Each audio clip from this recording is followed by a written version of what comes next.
Hello and welcome back to the Fantasy Playmakers. What's up, guys? For today's video, I'm going to be doing another mock draft, and today it's going to be a PPR draft. It's going to be a 12-team league. We're going to be drafting at the number 9 position, and then the roster is going to be a little bit different from the other mock drafts I've done. So it's going to be 1 quarterback, 2 running backs, 3 wide receivers, a tight end, and a flex. So we're just adding another wide receiver spot. Then it's going to be 6 bench slots, and then no defense, no kicker. And this is another pretty common roster setup, so I was just going to try this one out today. And before I actually start drafting, I kind of want to just go over how having this extra wide receiver slot kind of changes how I'm going to be drafting. And I don't think it changes how I look at the workhorse running backs, your RB1, your RB2, but I definitely think it shifts value in favor of wide receivers later in the draft. So I still want to get those top 1 and 2 running backs, preferably in the first 2 rounds, but it definitely opens me up to getting wide receivers, maybe in the 2nd, 3rd, and 4th rounds, because you do have to play 3 of them. All right, so we're here at number 9, and then let's take a look at who went off the board ahead of us. So McCaffrey, Derrick Henry, Dalvin Cook, Alvin Kamara, Saquon. It's a pretty common top 5. Not super interested in Saquon this year. Just a lot of uncertainty with that injury, bad offensive line. And then we saw Tyreek Hill, Ezekiel Elliott, and Devontae Adams.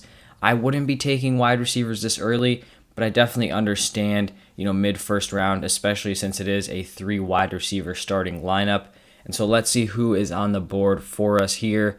We're probably going to be looking running back. Like I said, I still value those workhorse running backs, so that's where we're going to be looking here. And at the running back position, it's going to be Jonathan Taylor, Austin Eckler, Aaron Jones, Nick Chubb, Joe Mixon, Cam Akers. So a lot of solid options here.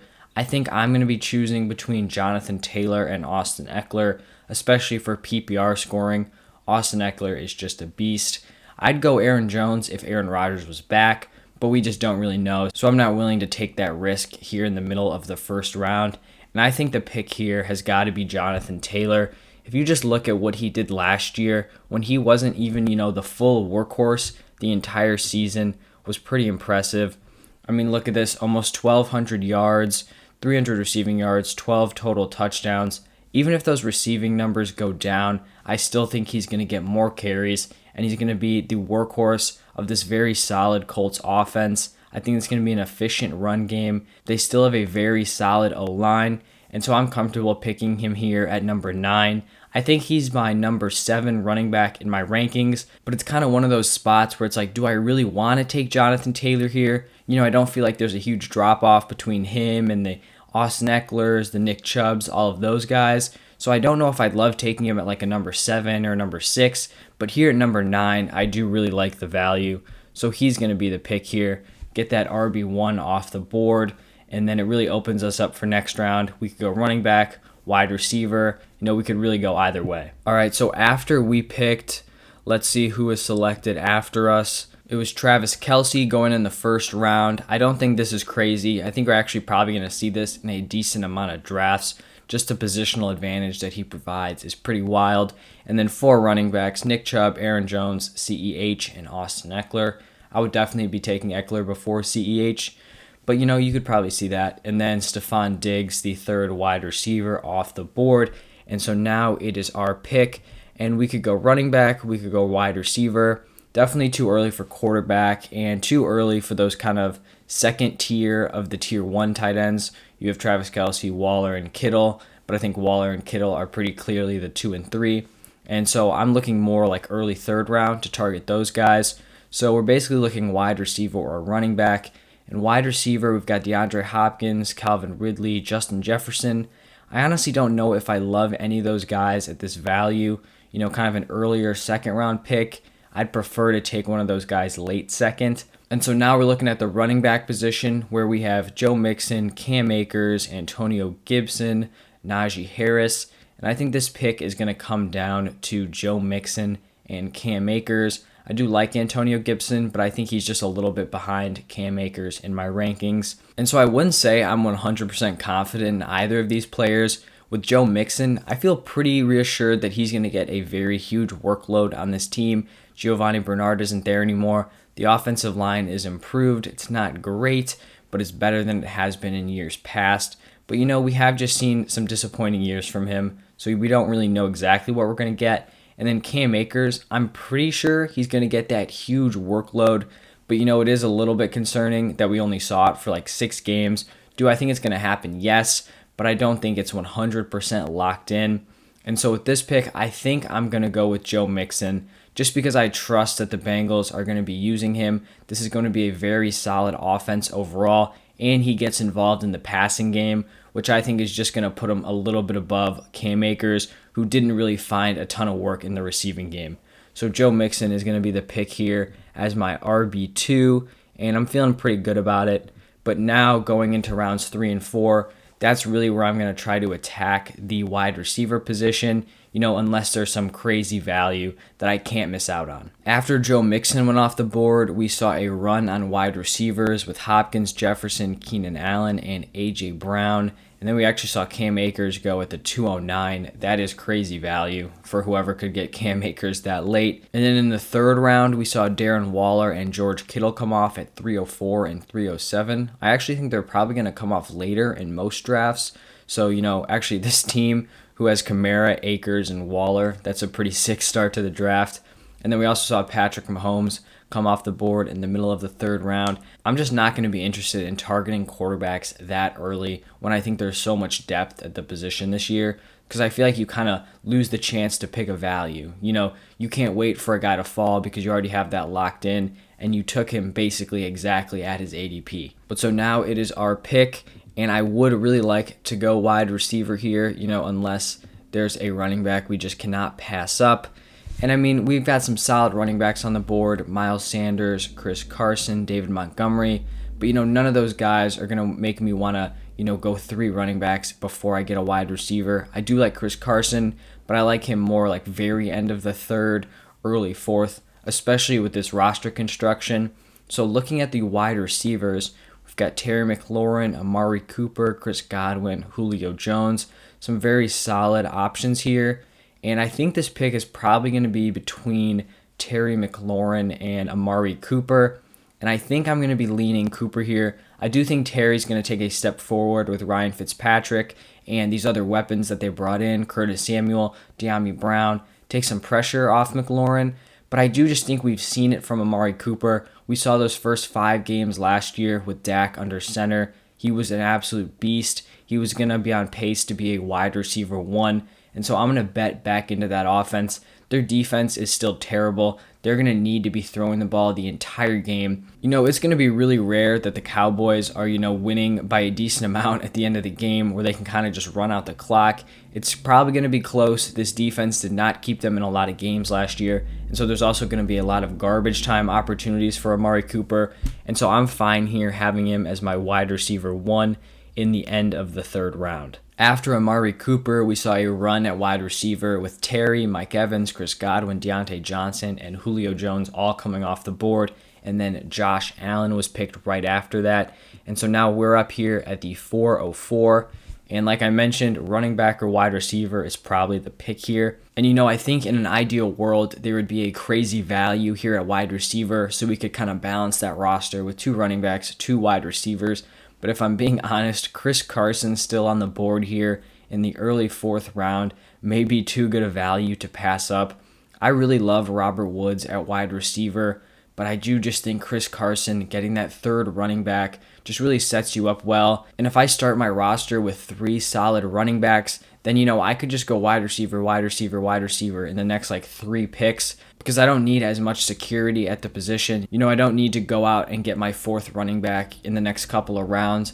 So that might honestly be the play here, even though I'm expecting huge things from Robert Woods. I just don't know if we're going to see this kind of value at running back again. It's definitely going to fall off by the time we pick.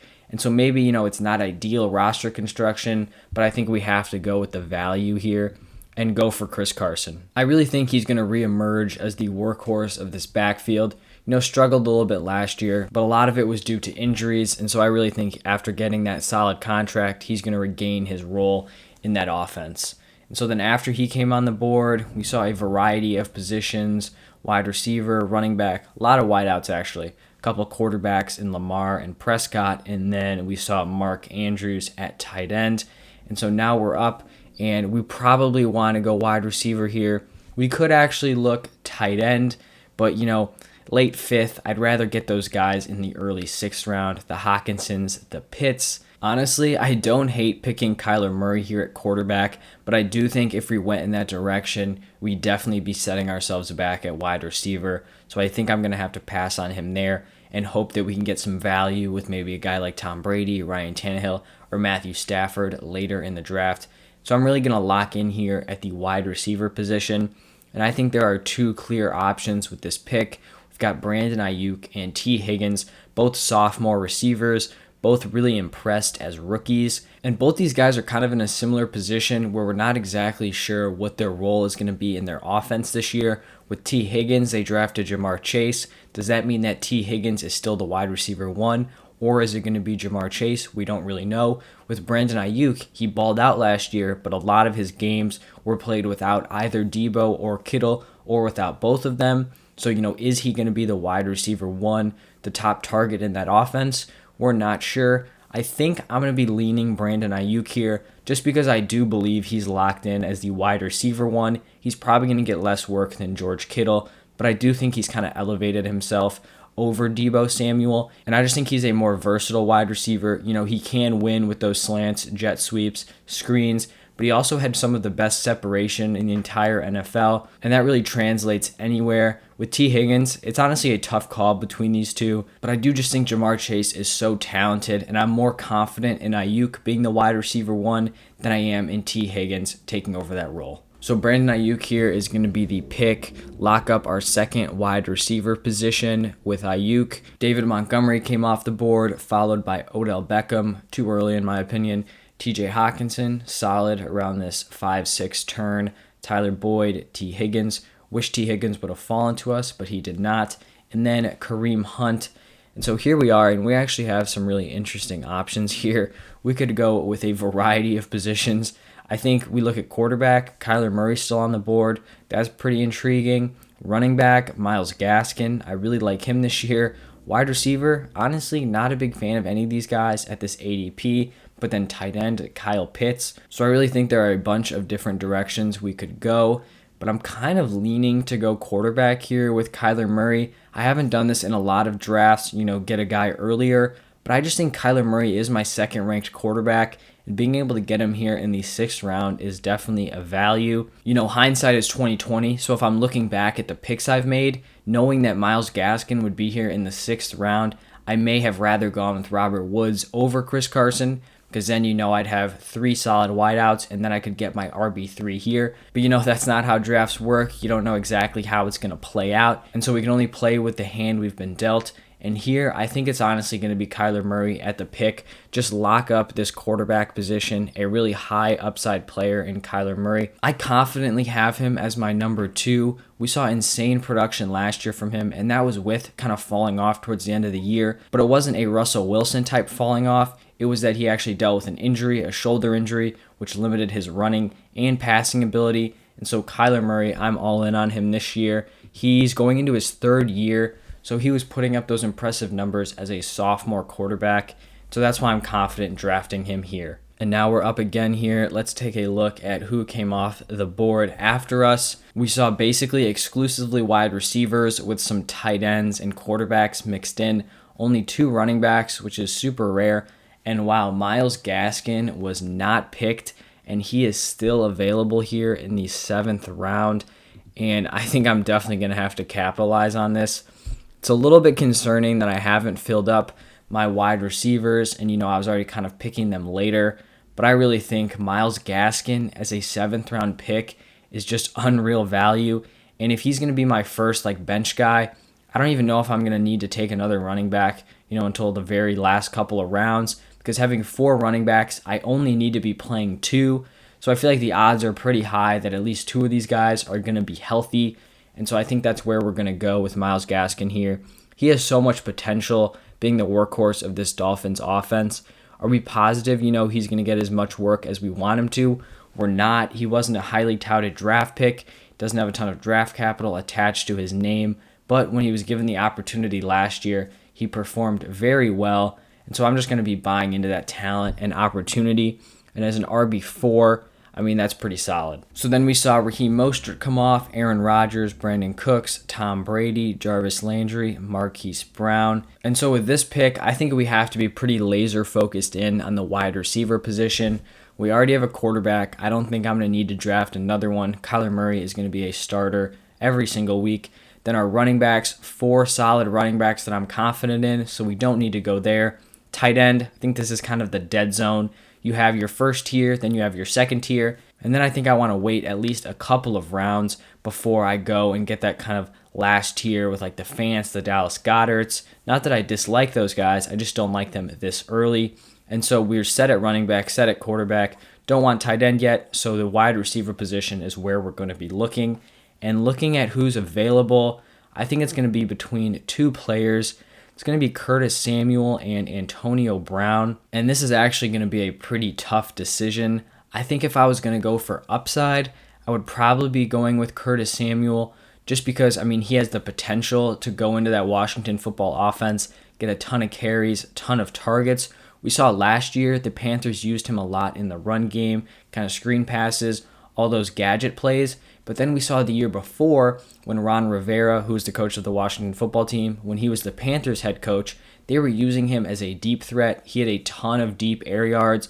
I think he had the most unrealized air yards in the NFL, which just kind of points to the lack of quarterback ability to get him the ball. But so if he kind of combines all those skills, he could truly finish as like a wide receiver 2 and a solid one. But considering that we only have 2 wide receivers so far, I honestly might want to go with the safer pick, which is AB. He finished as a high-end wide receiver 3 last year in points per game, and he's going way too late in my opinion.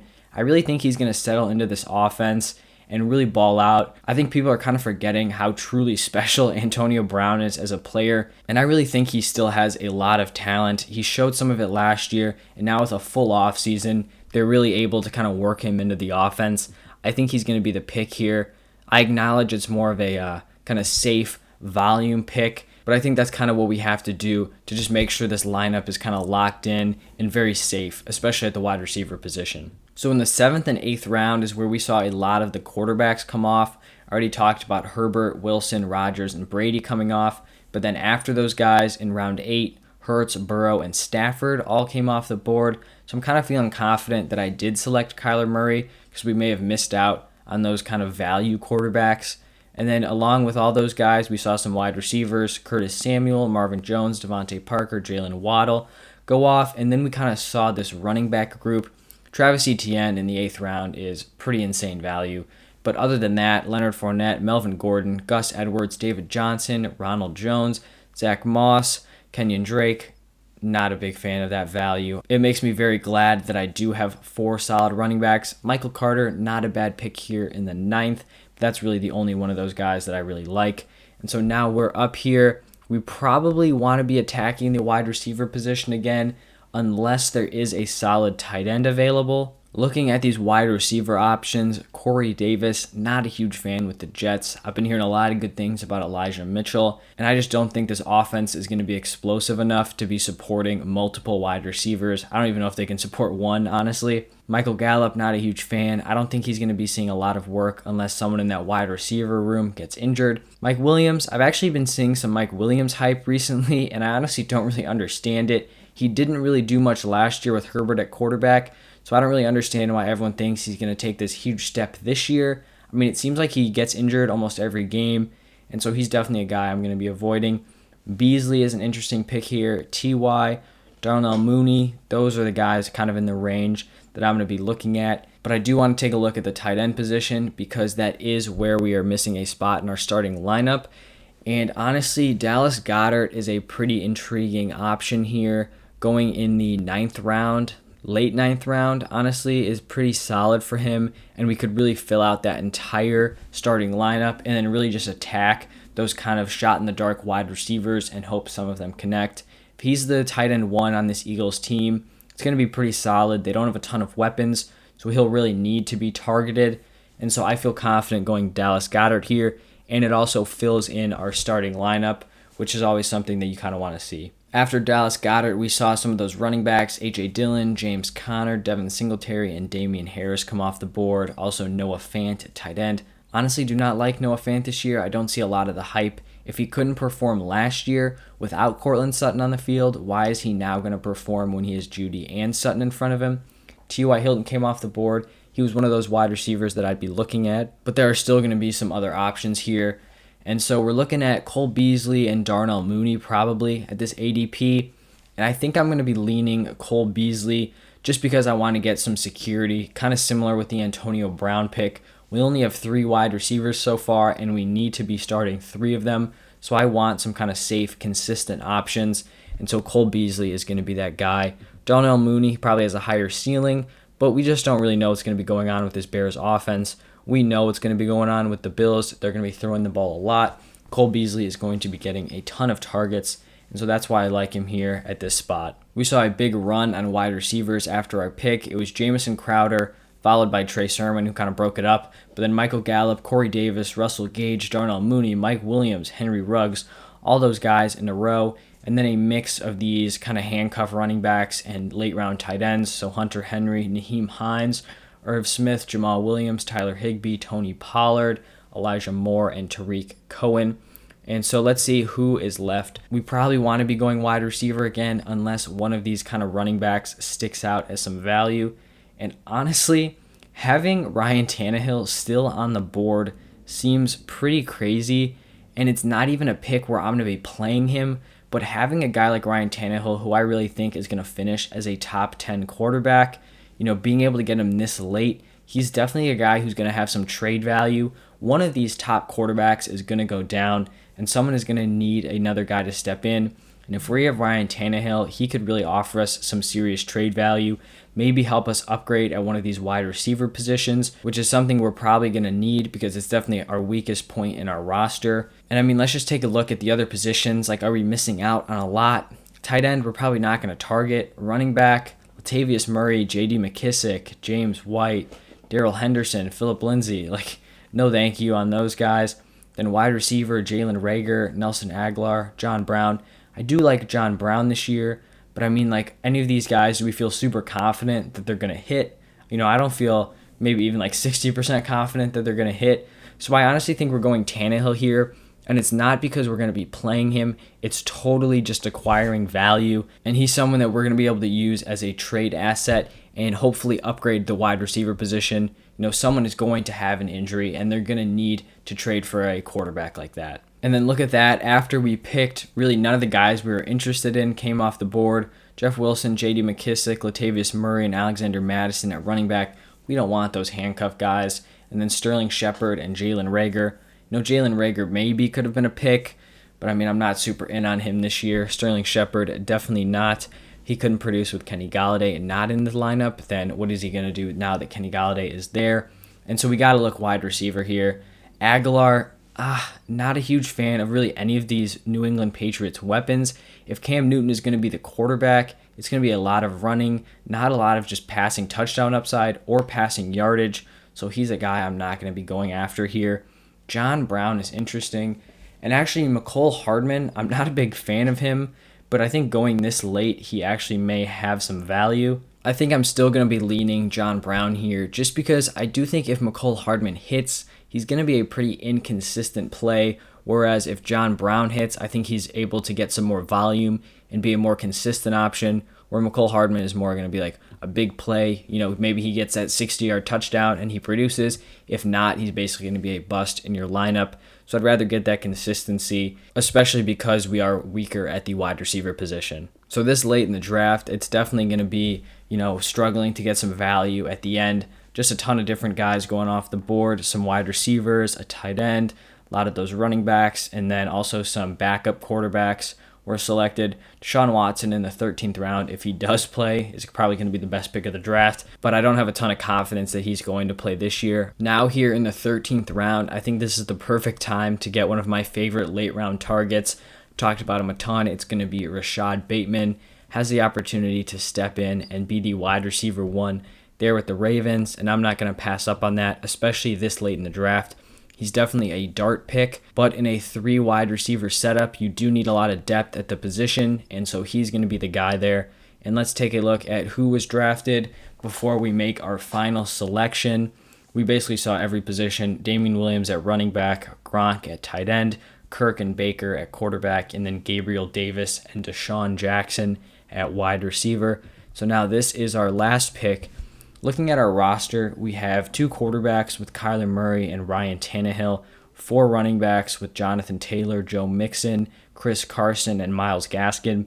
It wouldn't hurt to get a 5th running back, but the odds of 3 of these guys all being injured or having a bye at once is pretty low. And if it does happen, we do have Ryan Tannehill as a trade asset, so I'm not super concerned, especially because, do I really want to be getting any of these running backs right now? I feel like they're all just going to be cut after week 1. Salvon Ahmed actually wouldn't be the worst pick just because we do have Myles Gaskin, but we are just kind of betting on an injury because I don't think Salvon Ahmed, if they do split carries, then neither of them are really going to have much value.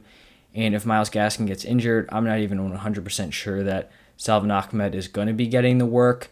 So he is an option. We're not looking quarterback. We already have 2. Could look tight end here with Robert Tonyan if Aaron Rodgers comes back. But, I do feel pretty confident with Dallas Goedert, and I don't want to waste this pick if I'm just going to be starting Goddard on a week-to-week basis. Wide receiver, Christian Kirk, not interested after A.J. Green and Rondell Moore are there.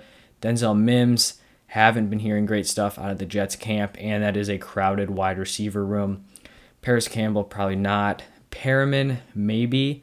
I've been talking about him as a late-round pick, but the guy I like more from that Lions wide receiver room is Amon-Ra St. Brown, and so that's where I think I'm going to be going with this pick. Another guy, a shot-in-the-dark rookie, who has the chance to be the wide receiver 1 on his team. And so that's where we're going to be going here with Amon-Ra. All right, so this is our final roster. Don't pay attention to the grade. They just kind of grade you based on how closely you follow their ADP. So if you took their best player available every time, you'd get the highest score. But that's not what we're trying to do. We're trying to build our own team. And so quarterback, Kyler Murray. Running backs, Jonathan Taylor and Joe Mixon. Wide receivers, Amari Cooper, Brandon Ayuk, and Antonio Brown. Dallas Goedert at tight end, and Chris Carson at flex. We have some serious strengths in the starting lineup. Kyler Murray at quarterback, I think, is a great pick. Jonathan Taylor and Joe Mixon are very solid RB1s and 2s. Chris Carson as the RB3. I also really like the weakest position in our starting lineup is definitely wide receiver. I like Amari Cooper as a wide receiver 1, but him and Ayuk and Antonio Brown, they're all just kind of weak in terms of Amari Cooper is a weaker wide receiver 1. Brandon Ayuk is a weaker wide receiver 2. And AB, I think he's actually a kind of mid-tier wide receiver 3. Potentially could be a wide receiver 2. But, they're more on the bottom end of that value. Tight end, pretty mid-tier guy in Dallas Goedert. Going to be my number 7th ranked tight end. And then our bench, Myles Gaskin. I really love that pick as our running back 4. Beasley at wide receiver, a very safe option. Ryan Tannehill at quarterback, going to be a trade asset, or Kyler Murray gets injured and we have a guy to plug in right away. John Brown, Rashad Bateman, and Amon-Ra St. Brown are all kind of darts that I threw on guys who I think have the chance to be the wide receiver 1s on their team. But that is going to wrap it up for this mock draft. That is our final roster. Feel pretty solid with it. But thank you guys so much for stopping by and watching and listening. If you guys enjoyed the content, please just leave a like and subscribe. I would really appreciate it. Then also let me know your thoughts on this roster. Would you have made any picks differently? Let me know down below, and I'll get back to you as soon as I can. Thank you guys again, and I'll see you tomorrow.